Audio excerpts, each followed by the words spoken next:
Bonjour et bienvenue dans Destin Lorrain. Depuis plusieurs mois, j'ai eu le plaisir, le bonheur de recevoir sur ce canapé des personnalités au parcours exceptionnel de notre région, des femmes, des hommes qui ont donné un visage, une voix, une âme à notre région. Qu'ils soient artistes, sportifs, responsables politiques, chefs d'entreprise ou figures essentielles de notre quotidien, tous ont accepté de partager avec nous leur histoire, leurs rêves, leurs combats, leurs succès, parfois leurs épreuves aussi. Pour clôturer cette saison de Destin Lorrain, je vous propose un retour sur ces rencontres marquantes, un condensé d'émotions, de confidences et d'inspiration. Bonjour Édouard Martin. Bonjour. Ravi de vous accueillir. Vous êtes aujourd'hui, on peut le dire, loin des feux de la rampe médiatique que vous avez bien connue. Figure emblématique de la lutte ouvrière, député européen pour un mandat.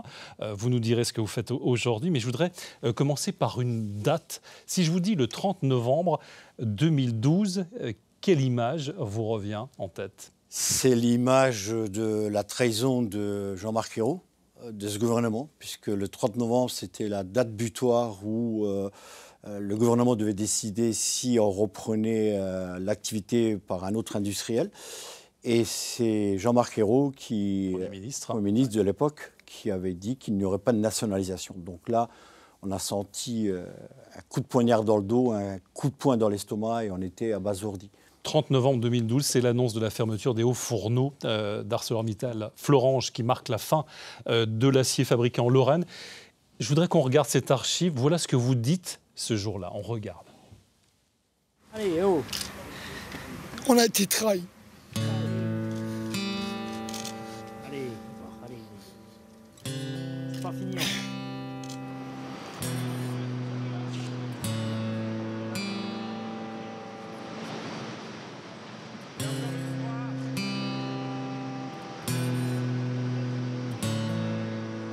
La filière liquide disparaît, avec elle 629 emplois. Vous êtes senti trahi, vous l'avez dit. Je vous vois encore ému.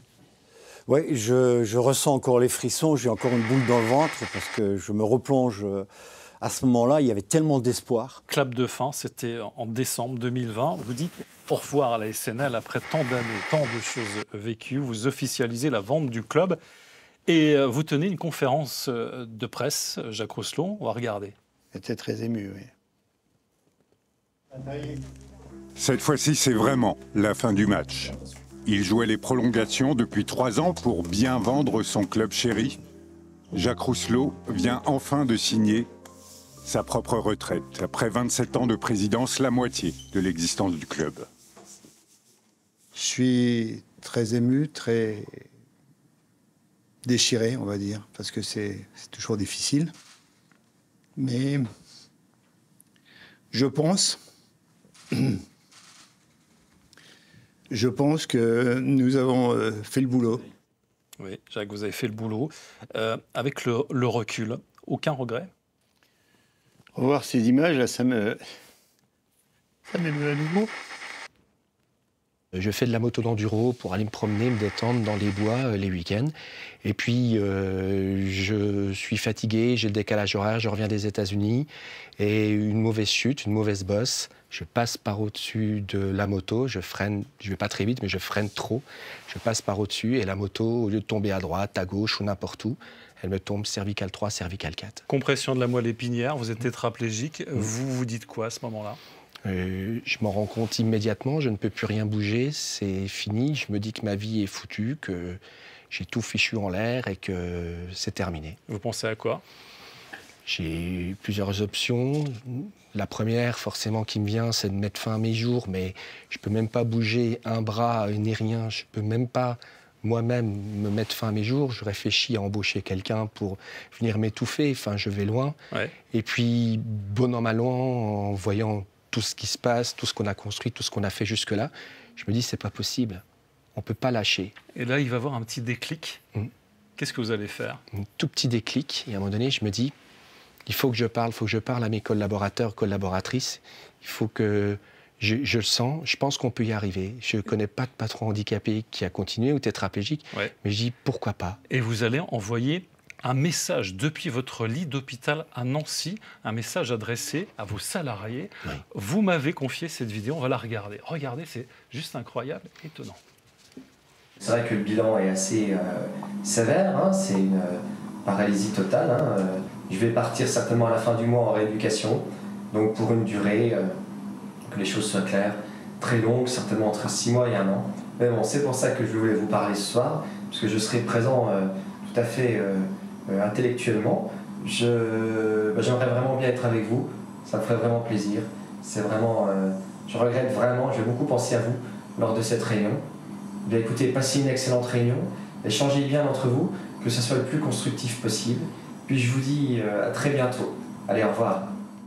Le message est porté à vos employés par votre femme qui a filmé.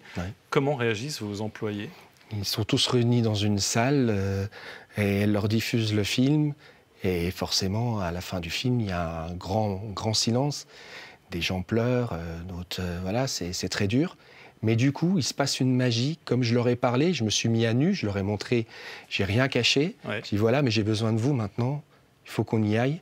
Et ensemble, on va pouvoir y arriver. Et vous allez mettre en place une nouvelle façon de manager, de déléguer, d'écouter vos salariés. Et ça va marcher de façon assez incroyable. Vous allez encore doubler votre chiffre d'affaires. Oui, c'est une histoire incroyable. En fait, de laisser les gens s'épanouir, trouver des bonnes idées, des nouvelles organisations, eh ben, ça marche, ça se développe, ça avance. Et le chiffre d'affaires, de 2 chiffres, 2 dizaines tous les ans. Et à 9 ans, vous apprenez que vous ne reverrez plus, vous devenez aveugle par une maladie qui touche 3 personnes à l'époque en Irlande. Quand les médecins vous l'annoncent, quand vous comprenez ce qui vous arrive, vous vous dites quoi? En fait, depuis que j'étais toute petite, j'avais l'impression que j'étais différente. J'étais fascinée par les étoiles. Et quand je regardais vers les étoiles toute petite, quand je voyais encore, j'avais quand même l'impression que quelqu'un en haut avait un plan pour moi. Et quand les médecins m'ont expliqué, voilà, Maria, c'est fini, en fait, le monde que je connaissais a complètement disparu. Mais j'avais les chances que j'avais vues avant. Alors, c'était comme un peintre. Et je prenais ma petite pinceau et je recolorais le monde. Le ciel bleu, les oiseaux, les marguerites. Et c'était une consolation pour moi. Parce qu'en fait, mon cerveau a toujours continué à voir. Et en 1985, après une sélection, vous avez 19 ans, vous êtes choisi pour l'Eurovision, pour représenter votre pays, l'Irlande, et vous allez chanter devant plus de 100 millions de téléspectateurs. Vous ouvrez le concours de l'Eurovision. On va regarder cet extrait et surtout, on va écouter.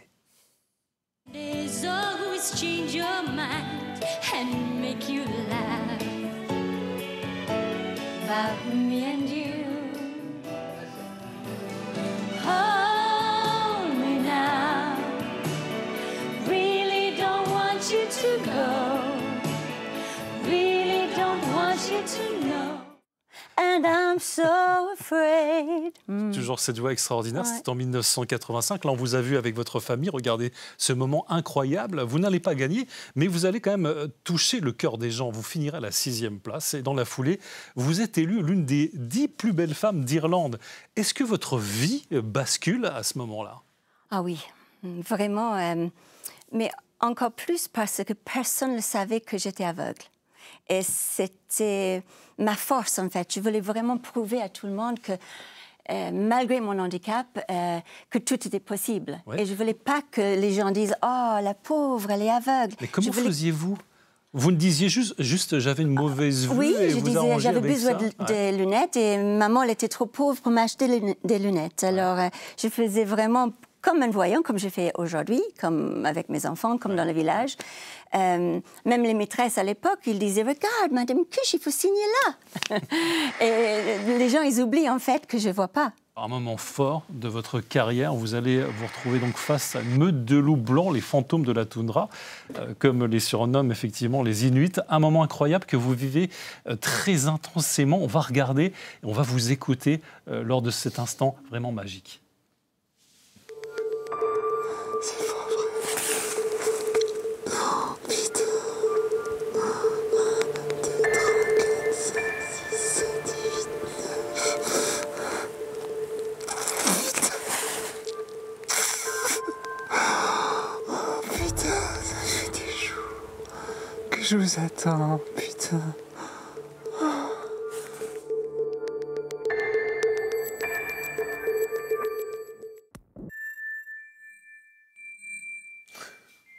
Moi, je suis désolé, je suis un peu submergé par l'émotion, elle me blague très impoli. C'était un moment incroyable.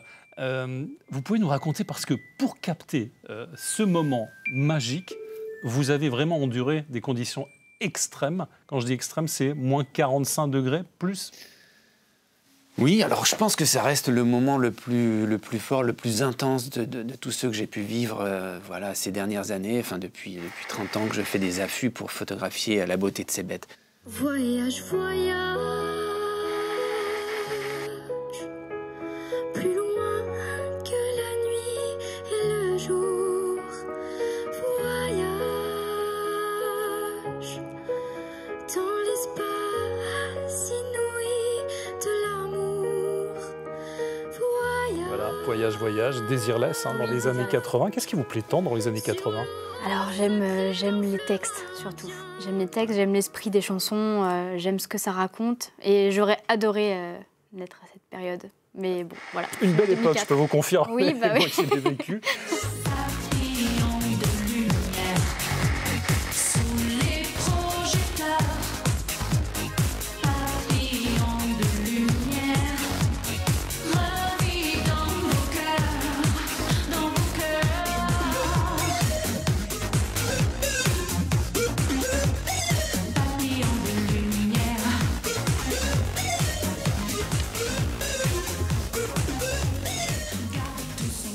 Papillon de lumière, c'était en 2008, hein, Cindy, un titre, on va le dire clairement, qui a été aussi moqué, qu'adulé par certains. Comment vous vivez à cette époque cet effet papillon, sans jeu de mots, que vous n'avez peut-être pas vu venir? Ça a été, on va dire, inattendu. Voilà. Je ne m'attendais pas comme ça, à cette façon. Surtout que je chante depuis toute petite. Hein. Je suis chanteuse dans l'âme et je ne comprends pas ce qui est en train de se passer. Il y a autant de la haine que de l'amour, mais beaucoup, beaucoup de haine. 2013, la fédération vous écarte du banc. Est-ce que vous prenez ça comme un coup de poignard dans le dos? Oui, oui. On avait fait la finale du championnat du monde en 2009-2011. Je ne pense pas que le départ était ni nécessaire ni justifié. Donc c'est vrai que je l'ai mal vécu, mais ça n'a pas remis en cause la confiance que j'avais en mes capacités. Nul ne peut vous faire ressentir votre infériorité sans votre approbation. Donc, à partir de ce moment-là, j'ai gardé confiance en l'avenir. Vous êtes un exemple de précocité, de longévité, on le verra. Très tôt, vous êtes repéré, formé, les résultats s'enchaînent avec le moment fort de votre carrière, votre médaille d'or aux Jeux Olympiques d'Athènes en 2004. La première de l'histoire, on va revoir les images, pour un Français en VTT. C'était donc en 2004. Vous n'étiez pas attendu pour ce titre. Vous vous rappelez ce que vous ressentez à cette époque quand vous montez sur ce podium, comme on vous voit là? À qui vous pensez, à quoi vous pensez? Là, vraiment, je pense très fortement à mon père qui était décédé quelques temps auparavant et qui était mon premier supporter. Donc on a perçu dès la première interview télé. Et je pense que j'ai fait toute la course en pensant à lui et avec sa force aussi. Ils m'ont beaucoup porté à ce moment-là. Après cette victoire, vous allez connaître ce qu'on appelle la dépression post-objectif, c'est ça? Toute ma vie était organisée autour de cette échéance, mais je n'avais jamais imaginé l'après, ce que pourrait être l'après-jeu, que ça soit avec ou sans médaille. En l'occurrence, je décroche l'or olympique, donc je réalise mon rêve. Ouais. Et derrière, je ne comprenais pas ce qui se passait, puisque je dis, je viens de décrocher l'or olympique, c'était mon rêve, j'y ai pensé pendant des années. Et je ne comprenais pas pourquoi derrière il y avait un grand vide. À cette époque, on n'avait pas encore de préparateurs mentaux, on ne parlait pas trop de psychologie. Et finalement, on se rend compte que c'est quelque chose qui était très commun, mais un peu tabou dans le milieu. Comme un avion sans aile, et j'ai chanté toute la nuit. Et j'ai chanté pour celle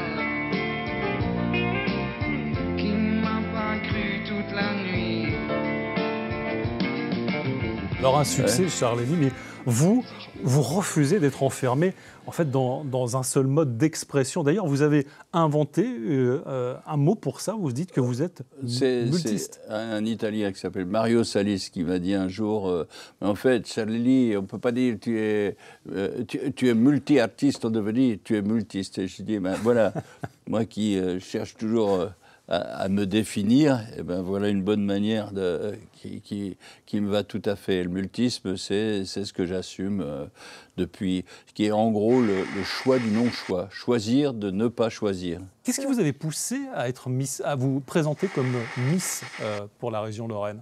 Alors, c'était pas le premier concours de Miss, parce que bon, je vais faire une confidence que, voilà, peut-être des gens ne connaissent pas cette partie de ma vie, j'ai été majorette. Mais bon, je salue toutes les anciennes majorettes. Et c'est vos copines majorettes qui vous ont poussé? En fait, on était entre copines, on faisait souvent des prestations, pas seulement dans les rues pour défiler, mais dans des soirées dansantes. Et il y avait très souvent des concours de Miss. Et entre copines, on s'était motivées à participer. Et de fil en aiguille, quand il y a eu le concours de Miss Lorraine, je me suis dit, tiens, je tente ma chance. On ne sait et jamais. Vous avez été élu, et la télévision régionale vient vous voir, évidemment, pour vous interviewer. On va regarder tout de suite. Mais je vous préviens, comment dire, c'est brut d'époque. On regarde et on en reparle après. Vous n'avez pas l'impression qu'on vous a accroché une médaille ou un label de qualité, non? Non. Non, disons que c'était un titre que je suis assez fière de porter, puisque, en fin de compte, le choix n'est pas fait simplement en fonction du physique, mais aussi du caractère. Ah bah, bonne réponse, Marie-Laine. On notera les propos du journaliste, il parle d'un label de qualité. Un commentaire? Il était assez macho, il y avait même des questions plus agressives, si dans ma mémoire. Oui. Alors, boxeuse, ok, mais vous l'avez souvent répété, on peut rester féminine en se faisant casser le nez. Hein. C'est votre expression. Pas exactement, mais... C'est ce que vous m'avez dit. Et vous allez même le montrer, puisque vous avez posé pour des magazines. On va les voir avec des photos très sexy, très osées pour l'époque. Alors, deux questions. Pourquoi? Est-ce que ça fait beaucoup de bruit? Je crois me rappeler que oui. Bah, disons qu'à l'époque, oui, c'est vrai que j'avais eu des propositions New Look. Bon, c'est resté quand même soft. Hein. J'étais pas nue complètement. Non. Mais bon, j'avais un corps athlétique. Et puis, si on fait pas ça à 20 ans, je vois pas quand est-ce que j'aurais pu le faire. Et c'est surtout pour, entre guillemets, vulgariser la discipline de façon à ce qu'elle soit un petit peu plus médiatisée. Et grâce à ça, grâce à ces photos, j'étais sur les plateaux de Chavannes, de tous les présentateurs de l'époque sur Canal, et j'ai pu parler justement de sport de combat au féminin. Donc c'est vrai que c'est dommage parce qu'on m'utilisait un petit peu comme la femme spectacle qui savait donner des coups et puis qui se dénudait un peu, mais n'empêche que ça a marché et puis qu'on a pu faire parler des sports de combat. On va écouter un des titres de cet album, un titre intitulé Fusée pour montrer le contraste entre ceux qui veulent conquérir l'espace et les autres qui aspirent à ralentir, c'est ça? On écoute et on en parle juste après.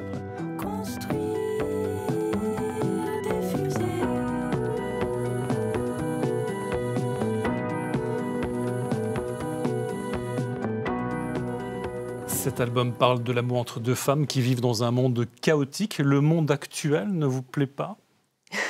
Il y aura beaucoup de choses à dire. Il y aurait beaucoup de choses à dire. Je ne sais pas si on aura assez de 13 minutes. Non, mais effectivement, c'est assez fou parce qu'au moment où je l'écrivais, ce disque, j'étais persuadée d'écrire une dystopie. Et plus ça va, plus on est complètement dans ce que j'ai raconté. Les feux, les bombes. Bon, il y avait déjà beaucoup les prémices de ça quand j'étais en train de l'écrire, mais là, ça s'accélère et c'est terrifiant. Et la suite alors, Claude, c'est quoi la suite pour vous à presque 90 ans? Bah oui, c'est l'année de mes 90 ans, mais moi, bon pied, bon oeil, tout va bien, donc j'ai la chance d'être en bonne santé. Et la scène, c'est une nourriture. La scène, on se lève le matin, on a des fois mal la tête, mal les pieds, il y a des fois quelque chose qui ne va pas, comme tout le monde. À partir du moment où on est en route vers le spectacle, ça y est, on n'a plus mal. Et alors sur scène, on peut avoir très mal, mais on n'a plus mal, c'est marrant ça. Mais il n'y a pas que moi qui le dis, hein, tous les artistes le savent, les gens du cirque aussi. Vous me l'avez dit, la scène, c'est mon médicament. C'est mon médicament. Alors pour ceux qui ne me connaissent pas, je me présente. Je m'appelle Mademoiselle Serge. Je suis comédienne, humoriste et je suis belle. Voilà. Oh oui, ça s'applaudit, hein.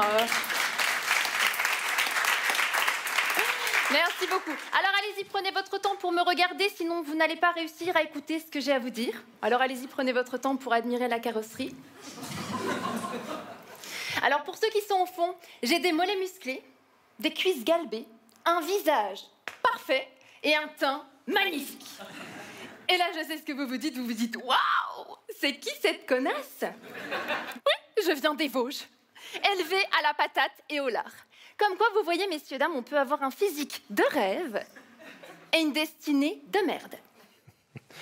Parlons justement de votre destinée qui n'est pas mais qui n'est pas banale, car on va le dire, vous étiez prof d'EPS, d'éducation physique, dans un collège, marié, maman de 3 enfants, et un jour, comment dire, vous dites stop, vous dites j'arrête tout et je vais faire humoriste. Que s'est-il passé? J'avais toujours eu 2 amours dans ma vie, le théâtre et le sport.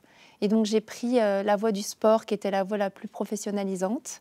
Je viens d'une famille où on ne vit pas de son art, mais l'art est plutôt un hobby. Donc j'ai pris cette voie-là dans un premier temps, que j'ai adoré. J'ai vraiment adoré faire ce métier-là. Et puis quand j'ai eu 3 enfants, un peu débordés, 3 enfants en 4 ans, donc j'avais des choses à raconter. Ils vous ont inspiré, vous vouliez raconter des choses.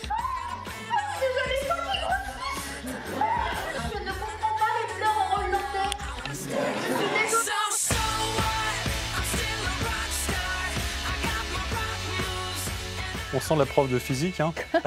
Il y a de l'énergie. Donc une reconversion incroyable, mais le destin va encore frapper avec une épreuve. En 2021, on vous diagnostique un cancer, un mélanome, et là c'est le ciel qui vous tombe sur la tête. Ben oui, quand on nous annonce un cancer, cancer c'est synonyme de mort, donc la première chose à laquelle on pense, c'est qu'on va mourir, hein. C'est très compliqué. Je ne sais pas comment, à un moment donné, on peut avoir la force, mais en tout cas, j'ai trouvé cette force-là dans l'écriture. Ça permet de mettre de la distance, hein, l'écriture, le rire, par rapport à la difficulté de ce qu'on vit. Donc ça a été ma force de pouvoir faire ça et d'écrire un premier spectacle qui s'appelait Guérir. En 2 mots, guérir. Guérir, ouais, dans la langue des oiseaux. Joueur, entraîneur, consultant TV, évidemment aujourd'hui, vous êtes aussi engagé contre l'homophobie dans le sport et vous avez été l'un des premiers à faire votre coming out publiquement en 2008 dans l'Équipe Magazine. Qu'est-ce qui vous a poussé à franchir le pas? Oh, rien. Ce qui m'a dit, j'étais très bien dans ma vie, j'étais serein, j'étais tranquille, j'en avais marre un peu de me cacher, mais bon, je vous rassure, beaucoup de gens en tout cas étaient au courant, donc c'était pas le problème. Puis je dis à un moment, allez, libère-toi, la journaliste qui était venue me voir une semaine avant, elle me dit, on va en parler. Oh, je dis non, je suis pas prêt, j'ai pas envie, etc. J'ai pris une semaine de recul, elle est revenue me voir pour faire des photos, puis je dis, écoute, c'est le moment, on y va. Et donc je me suis lâché, mais très bien, hein, magnifique, et je trouve ça extraordinaire parce que les retours que j'ai eus, en tout cas, étaient hyper positifs. Ouais. Franchement, hyper positifs. Je vous assure qu'une ou 2 fois, je me suis dit, comment tu vas être accueilli dans un stade? Mais pas du tout. Bien au contraire. Il a tous les atouts. Et en plus, il a des trucs à dire aux quelques 50 milliards de paires d'oreilles qui nous écoutent. Balance tout, merde. Et cette voix française, c'est qui, Tom? C'est la mienne. Incroyable! Et ça a été une des journées les plus fatigantes de ma jeune carrière. Pourquoi? Parce que j'étais tout seul en studio de 8h du matin à 1h, 2h le lendemain, avec juste une demi-heure d'arrêt pour bouffer un sandwich. Et pendant toute la journée, j'ai hurlé. C'est une voix qui est tout le temps sous pression. Green, super green. Oui, mais et toute la journée, tu parles comme ça et tu lances les cris pour qu'on récupérait sur la bande originale dans les aigus. Mais croyez-moi, je suis rentré chez moi, je me suis écroulé. Mais alors le résultat est fabuleux, à tel point que les critiques de l'époque disaient que votre voix et votre interprétation étaient meilleures que l'original, que celle de Chris Tucker. C'est très flatteur. Voilà, moi après, je fais le job, les gens l'apprécient ou pas. Sont curieux ou pas, merci du compliment. Destin Lorrain, la compagnie créole, pardon, on a juste l'impression que, comment vous dire, ça ne colle pas vraiment. Est-ce que vous pouvez nous expliquer? On ne savait pas si nous avions Destin Lorrain. N'empêche que nous avons découvert la Lorraine pendant nos tournées. Et José et moi, nous sommes tombés amoureux de ce coin, de de la Lorraine. Ouais.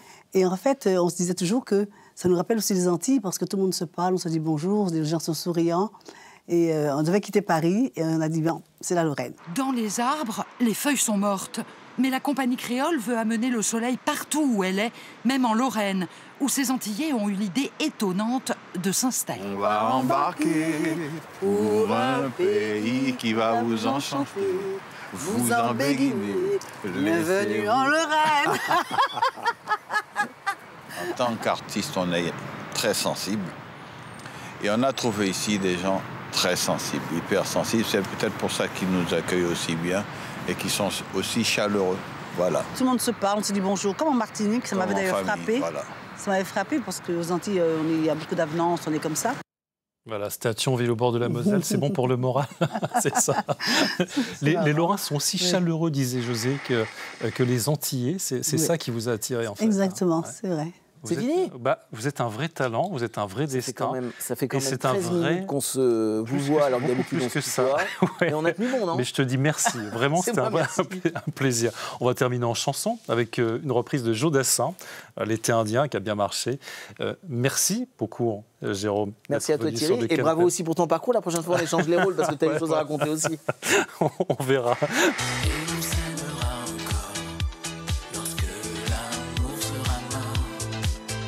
Voilà pour ces confidences, ces rencontres marquantes qui ont jalonné cette saison de Destin Lorrain. Merci à nos invités pour leur sincérité, leur confiance, et merci à vous de nous avoir suivis. On se retrouve très bientôt pour de nouvelles rencontres, de nouveaux Destins Lorrains. À très vite.